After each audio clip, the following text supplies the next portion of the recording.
बाबूलाल पोया पर गैर इरादतन नहीं इरादतन हत्या का अपराध प्रतापपुर थाने में दर्ज हुआ है। इसके साथ इसके 3 अन्य साथी हैं और भी कुछ लोग हैं। आरोप है कल बीती रात 8 बजे संतोष टोप्पो नामक युवा पर जो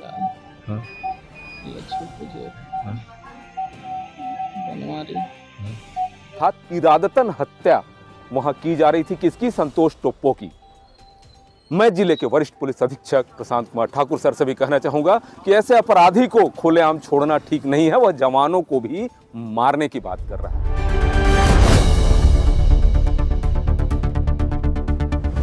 बाबूलाल पोया पर गैर इरादतन नहीं इरादतन हत्या का अपराध प्रतापपुर थाने में दर्ज हुआ है। इसके साथ इसके 3 अन्य साथी हैं और भी कुछ लोग हैं।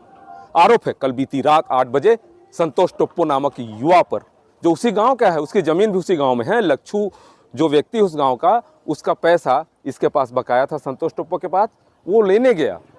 संतोष टोप्पो से मांगने गया तो संतोष टोप्पो ने कहा मैं दूंगा। तो इसने कहा हिलाहवाली कर रहे हो, तुम खदान खुलवाना चाहते हो ऐसा लग रहा है, तुम अपने जमीन का मुआवजा उठाना चाहते हो ऐसा लग रहा है। इसने बाबूलाल पोया को फोन किया। किसने? लच्छू ने।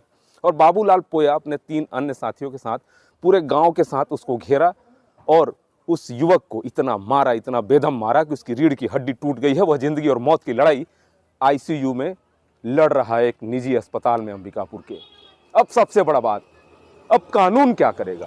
कानून की नज़रों में क्या बाबूलाल पोया, जैसा पीड़ित ने बताया कि बाबूलाल पोया ने सबसे पहला हाथ उठाया, सबसे पहले मारा।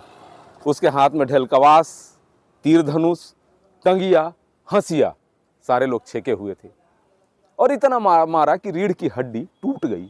अर्थात इरादतन हत्या वहां की जा रही थी। किसकी? संतोष टोप्पो की। मैं जिले के वरिष्ठ पुलिस अधीक्षक प्रशांत कुमार ठाकुर सर से भी कहना चाहूंगा कि ऐसे अपराधी को खुलेआम छोड़ना ठीक नहीं है। वह जवानों को भी मारने की बात कर रहा है। विधायक गई थी शकुंतला सिंह पोर्ते किसी तरह गांव वालों से बातचीत करने कि आप लोग नौकरी और मुआवजा ले लो, या क्या माहौल है उसको देखने। 10 मिनट यदि विधायक वहां रुकी रहती तो हो सकता है उनकी जान पर भी बनाती और कल एक काला दिवस होता सूरजपुर जिले के लिए, क्या छत्तीसगढ़ के लिए। पूरे गांव को भड़काकर बाबूलाल पोया जिस तरीके से रखा है अंधविश्वास में चावल की कसम खिलाकर कि कोई भी खदान खुलने नहीं देगा, जबकि एसीसीएल कंपनी जो है, मैं बताना चाहता हूं गांव वाले भी ध्यान से सुने, मुआवजा, नौकरी, आपके परिवार में यदि आप मुखिया हैं, आपके 18 साल से ऊपर के बच्चे हैं तो उन्हें भी एक परिवार माना जाएगा और प्रत्येक परिवार को 6-6 डिसमिल जमीन विस्थापन में मिलेगा। 4 लाख रुपए घर बनाने के लिए और 1 लाख रुपए सामान शिफ्ट करने के लिए। इस तरीके से 8 लाख से ज़्यादा प्रति एकड़ जो भूमि की कोई वहाँ बंजर पड़ा हुआ है उसको भी 8 लाख रुपए कीमत में कंपनी ले रही है।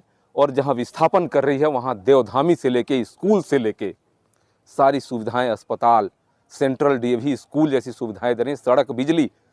लेकिन बाबूलाल पोया यह समझने को तैयार नहीं है और ना ही गांव वालों को समझाना चाहता है।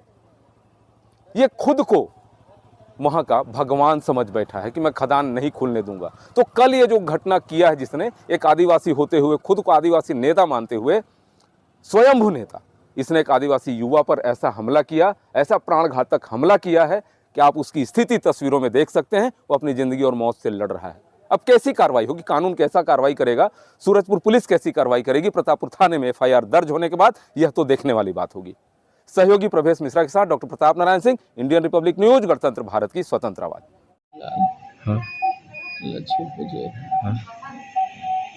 बनवारी